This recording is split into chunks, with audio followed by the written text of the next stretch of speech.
Today we're going to talk about the tomato versus the carrot. What is better on keto? The reason I created this video is to show you a couple things about the total carb, the net carb, the fiber, and the sugar, okay? So if we're talking about vegetables, there are certain vegetables that are a little bit higher in sugar, less fiber than other vegetables. Like for example, celery, for example, has a lot of fiber, very low sugar, not a heck of a lot of carbohydrate. So you really have to kind of think with it when you're doing keto, because we want low carb as much as possible, low sugar, of course. But check this out. We're allowed some carbohydrate, between 20 and 50 grams, okay? I'm going to recommend counting the net carb, not the total carb. Why? Because the net carb is basically the total carb minus the fiber. And fiber does not have any influence over insulin. It will not affect your insulin levels, so we don't have to include that in this formula. So let's start with the tomato. If we compare that to a carrot, it's 11 grams of carbs, okay? The goal of keto is to keep your carbs low. But so far, we're within the range. Then if we get the fiber, it's 1.5. Carrot has 3 grams of fiber, so obviously the carrot has more fiber. The more fiber, the less the insulin response, because it buffers the carbohydrate. So if we take the net carb, with the tomato, we're only dealing with 3.3 grams. It's pretty low, right? Now with a carrot, we're dealing with 8 grams, more than double. So obviously, right off the bat, tomato is better than carrot on keto. But let's look at the sugars.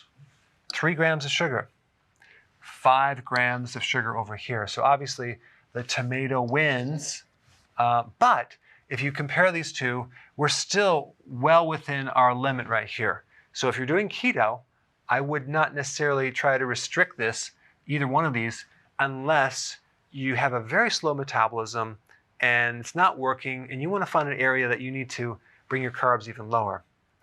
Now, I want to show you one more thing. I want to show you the potato.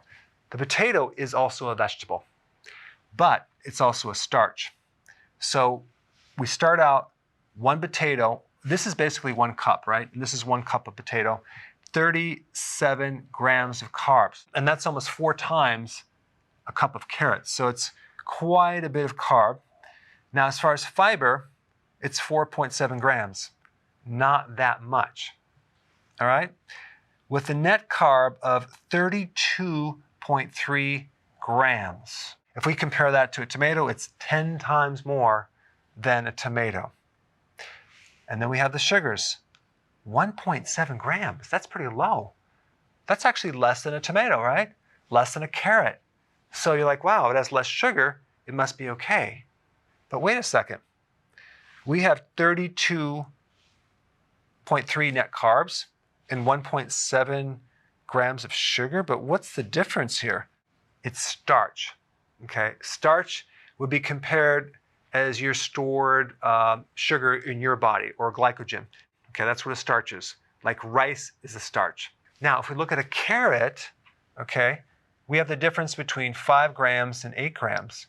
So we're getting a very, very small amount of starch, right? Compared to this 1.7 to 32. Now look at the difference between 3 and 3.3. So we have a very, very tiny amount of starch in a tomato, a little more in a carrot, but a tremendous amount of it in a potato. This starch is a type of carbohydrate that can affect our blood sugars if we cook it, okay? If you fry it, if you bake it, because it's going to break it down, it's going to release it. If you did a raw potato, chances are it's not going to actually affect your blood sugars too much, but who is going to want to consume a raw potato? But another point I want to bring up is the way that these foods are prepared. The more you cook the tomato, the more you're going to release the starch. The more you cook the carrot, the greater the breakdown of starch, the higher the blood sugars. But this is going to be the worst right here. So you'd want to avoid potatoes in the form of the potato chip, the French fry, the baked potato, or the mashed potato, because you're going to massively spike your blood sugars with that. All right, guys, I hope this clarified a couple things. Thanks for watching. Hey, if you're liking this content, please subscribe now, and I will actually keep you updated on future videos.